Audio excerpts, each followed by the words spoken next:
By now you should have finished all of the lectures for each of the learning objectives in Chapter 18, and there were a couple of illustrations of problems at the end of those objectives. Now I would like to review with you somewhat of a comprehensive problem at the end of your chapter, and then you can practice on the exercises and problems that I have assigned for you in my accounting lab, and the solutions for those should be available in my accounting lab. But let's begin with problem 18-32A that is on page 973 of your text. It provides a couple of schedules for you and asks you to identify what those schedules are and how to fill in the missing numbers. Okay, so let me just say, as accountants, we don't go around plugging missing numbers in statements, but this assignment asks you to complete these plugs to find the missing information to try to help you garner an understanding of the relationship between the numbers and the items that are being reported on these forms. So on the first form that we see, we don't have a title. Actually, on neither do we have a title. We have to figure out what they are.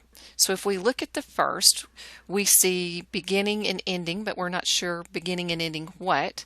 If I skim down through it, I do see some raw materials, and those are a direct cost. I also see another blank for direct cost, which might be direct labor. I see manufacturing overhead. So if you'll think back through our lectures, we're looking at the three different types of cost in our inventory: direct material, direct labor, direct overhead. So this would be, as we'll skim down, our schedule of cost of finished goods manufactured. So remember, we begin with beginning work in process inventory. We add any cost for materials that we have added for this period. We add our labor, and then we add our manufacturing overhead. So in this particular situation, we've got our total manufacturing cost to account for, subtract our ending work in process, and we have cost of goods manufactured. So could you identify what these schedules are simply by identifying the items that appear on these statements? Let's back up to the first one. Okay, once again, what do we see here? We begin with sales revenue. We see cost of goods sold, some gross profit, some net income. So what are we looking at here? Remember, from Principles 1 in its basic format, sales less expenses equal net income. So this particular statement should be our income statement. Sales less cost of goods sold equal gross profit, less selling, general, and administrative expenses equal operating income. All right, so now that we have identified the different forms, we need to see if we can identify the numbers that have been missing from these forms. Okay, so let's just walk through each. The first number that we're missing is beginning raw materials inventory.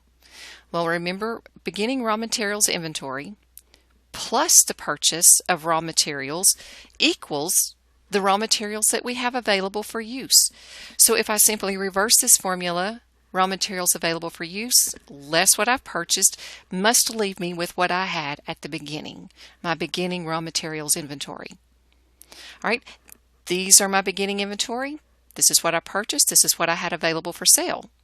So if the available for sale then comes down to the next equation, we can figure out how much of the $84,000 that I had available for use did I actually use. And in this case, if we subtract any raw materials that were left in inventory at the end of the period, if I had $84,000 of raw materials, glass for windshields available, and I subtract what was still left at the end of the year, then I must have used $60,000 worth of raw materials. Okay, let's move on down. What about direct labor? This one's not quite so complicated. Remember, in the statement, we just need to know how much did we spend on labor, what were our hourly rates, what were the hours we worked. But in this case, we don't have that number. But we do know that direct labor plus direct materials plus manufacturing overhead equals our total manufacturing costs that we have incurred in this month. So if that's the case, we know that we incurred from the statement, it told us we had $171,000 worth of manufacturing costs that we have generated this month.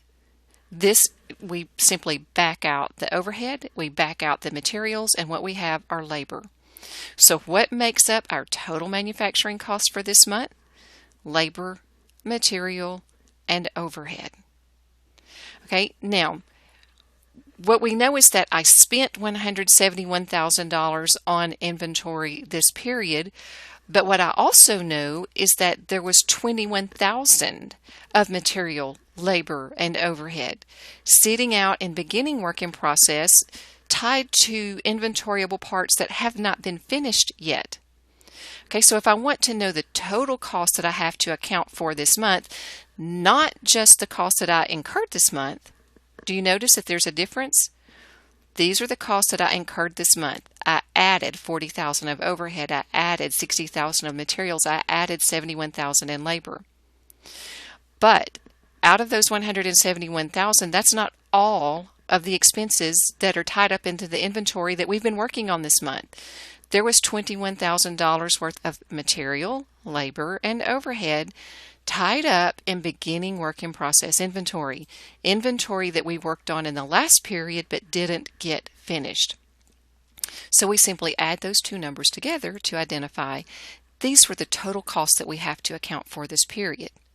Now, we would be in error if we took $192,000 and divided by 50,000 parts to come up with a part per unit, a price per unit here. Because out of the $192,000 that we have tied up in manufacturing our inventory, not all of that inventory is complete. So what we see in the next step is that out of the $192,000, there's $23,000 worth, once again, material, labor, and overhead that are tied up in parts that have not been completed. They are still in process. So the total cost of finished goods manufactured, $169,000. This is the number that I would use if I wanted to divide by the total number of finished goods produced this month to come up with a cost per unit. Okay, you need to understand the relationship between these numbers. Now, on our income statement, once we plug these numbers into our cost of goods manufactured, this is what it would look like. You can pause here if you need to review this or make some notes or do some additional calculations, but this is here. I'm going to move on. Pause if you need to review and study it. Let's look at those calculations for the income statement. All right, the first asks us to calculate sales revenue. We know that revenue less gross profit equals cost of goods sold. So if I want to calculate, I do not have sales revenue, I simply reverse it. My cost of goods sold plus all of the profit that I generated on those units that I have sold would equal the revenue that I sold the product for. Okay, so how do I calculate? In order to come up with my cost of goods sold, I may have to calculate the cost of goods available for sale. So in order to do that, I begin with beginning finished goods inventory. Okay, so if this is the amount that I had tied up in finished goods, raw material, labor, overhead, in items that have been finished, I add to that the cost of any finished goods that I have manufactured this period, and I know that I have $281,000 worth of completed units that are available and ready for sale. Okay, I know that I have $281,000 available for sale. How do I know what's left in ending inventory if I have $281,000 worth of windshields or whatever I'm working on available for sale, and I actually sold $212,000 worth of inventory? What I have left is $69,000 in finished goods inventory. I have $69,000 worth of completed finished goods sitting on my balance sheet that are ready to be sold. Okay, now the administrative expenses, also remember, are not part of manufacturing inventory. These are costs that are not tied to manufacturing my inventory, the other cost of operating and running my business on a daily basis.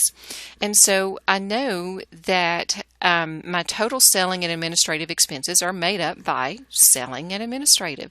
We simply reverse the formula to find out how much is selling, how much is administrative. Gross profit, if we want to know operating income, it's simply our gross profit less those total selling and administrative expenses to help us generate net income. So once we've completed those calculations, this is how they fall out in our income statement. Sales, less cost of goods sold. Okay, but how did we come up with $212,000 of cost of goods sold? In the formulas that we just saw, I had $112,000 worth of finished goods on my balance sheet ready for sale.